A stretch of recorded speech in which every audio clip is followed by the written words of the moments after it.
Salut à tous, ça fait un petit moment, bon comme d'habitude en soi, mais c'est pas grave, aujourd'hui on va parler de comment fonctionne un site web. Et on aura comme exemple mon tout premier site que j'ai fait. Je ne garantis pas que ce soit un truc de ouf, même si dans mes souvenirs ça rendait bien quand même.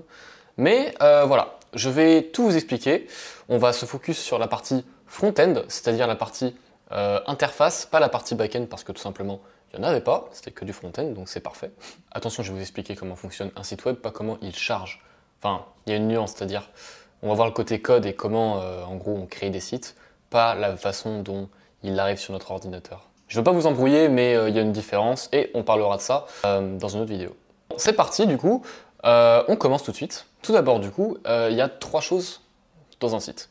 Il y a l'HTML, le CSS et le JavaScript.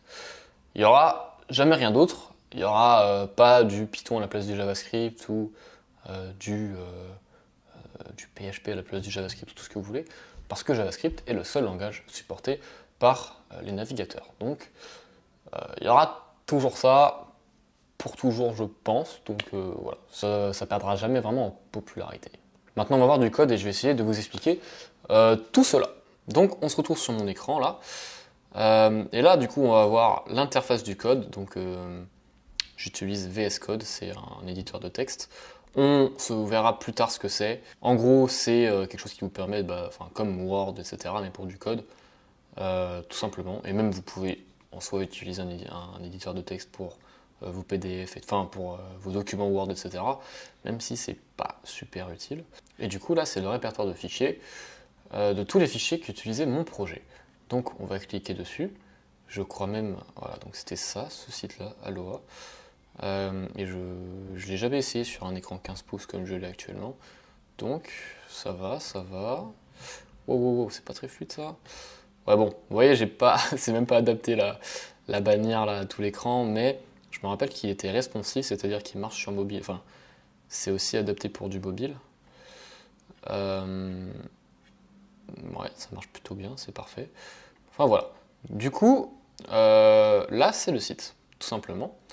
Et ce site est composé de HTML, de CSS et de JavaScript. Et il se trouve qu'on va analyser ça tout de suite ensemble. Du coup, le contenu du site. Le contenu, tout simplement la partie seulement info, enfin data, c'est-à-dire les textes et ouais, c'est tout en fait. Le texte, les images, ça vient de l'HTML. C'est-à-dire que faites abstraction du style, etc., des couleurs et tout. Seulement le texte, c'est de l'HTML. C'est-à-dire, on a un truc qui s'appelle index.html, et dans cet index.html, il y a tout ça, vous voyez, c'est que du texte, etc. Ça paraît compliqué, et oh mon dieu, j'avoue que, bon, j'aurais pu faire... C'était mon premier projet, mais ça paraît un peu compliqué à première vue Mais en fait, c'est ultra simple. Sur Word, imaginez, vous voulez mettre titre, au lieu d'appuyer sur le truc titre, vous aurez juste à mettre un truc qui s'appelle H1. Voilà. Et du coup, toute cette partie-là, c'est seulement du texte, c'est-à-dire tout le contenu du site. Et d'ailleurs, je vais vous montrer, si on enlève l'HTML, qui est ici, hop, et qu'on réouvre, donc voilà, ça c'est le site sans CSS. Vous voyez qu'il y a une différence certaine. Mais voilà, en gros, c'est seulement, juste vous voyez, des liens, des images et du texte. Du coup, maintenant, on va arriver dans le CSS. Enfin, je ne vais pas rentrer dans les détails, etc. Je ferai plus une vidéo, à mon avis, focus là-dessus, où on rentrera plus, enfin, on apprendra comment fonctionne tout ça.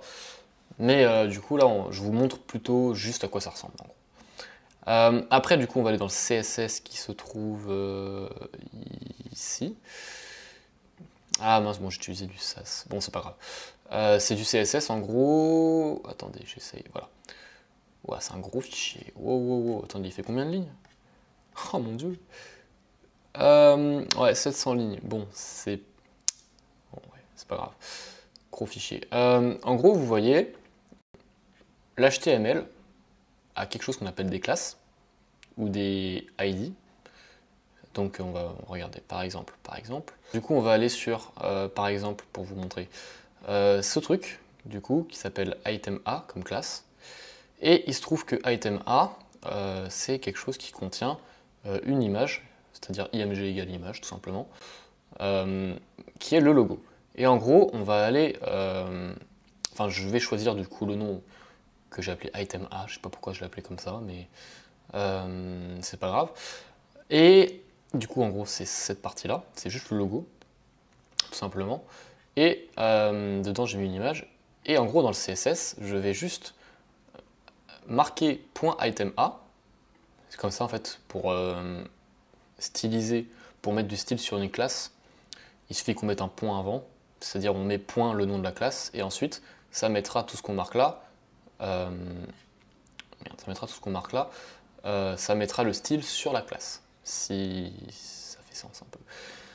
Et en gros, voilà, j'ai marqué des petits trucs, etc. Donc par exemple, j'ai mis à l'intérieur d'item A image, et dans l'image, je vais dire il y a telle longueur, largeur d'image, tout simplement. Et après, je vais dire pour tablette, ce sera telle longueur, et pour desktop, donc pour ordinateur, ce sera telle longueur. Voilà. Je ne vais pas rentrer encore une fois dans tous les détails du CSS, mais en gros, c'est juste, vous dites, truc va être de telle couleur, donc la couleur color white, donc couleur blanche. Truc va être de telle couleur, enfin bref. Vous voyez, c'est que du style, c'est que du flou, quoi. Et c'est tout, en fait. Donc, l'HTML, encore une fois, comme je vous ai montré, c'est juste le texte. Le CSS, c'est là, c'est les couleurs, les alignements, si vous mettez tout sur une même ligne, en bloc, etc. Voilà. Et ensuite, nous avons le JS.